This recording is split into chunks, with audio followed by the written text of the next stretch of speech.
અસીમ સર, આપણે theme base પણ જો આગળ વધીએ તો નેક્સ્ટ મારે ખાસ ફેસ્ટિવલ સિઝન, વેકેશન સિઝનને જોતા ટ્રાવેલ ટુરિઝમ સેક્ટરની વાત કરવી છે તમારા સાથે, બિકોઝ ફરી એકવાર પિકઅપ પકડી શકે છે.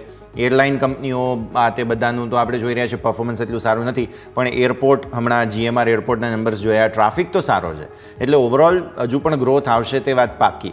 ટ્રાવેલ ટુરિઝમ સેક્ટર ઓવરઓલ સમજીએ સર. વેરી પ્રોમિસિંગ યશ. એનું કારણ આપને કહું કે આજે હમણાં જે એક લાસ્ટ જે વીકેન્ડ ગયું એમાં કદાચ આપણે ઘણા એવા ચિત્રો જોયા કે જ્યાં જે એરપોર્ટ ઉપરની લાઈનો જુઓ, તમે ઇવન હોટલનું બુકિંગ જુઓ, તો it was really very positive. અને આપણા દેશમાં હવે ટ્રેન્ડ આપણા દરેક જણનો થતો ગયો છે કે જ્યારે પણ 3-4 દિવસની રજા મળતી હોય છે તો લોકો ટુરિઝમને ઓપ્ટ કરતા હોય છે.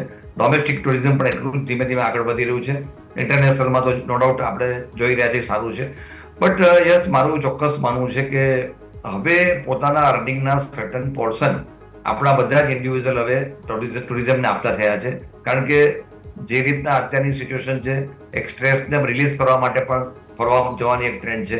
એટલે હોટેલ બુકિંગ ગણો, તમે હોટેલ કંપનીઝ જુઓ કે જે ટ્રાવેલિંગ કરતી કંપનીઓ છે બધી, આના માટેનો વ્યૂ મારો પોઝિટિવ છે.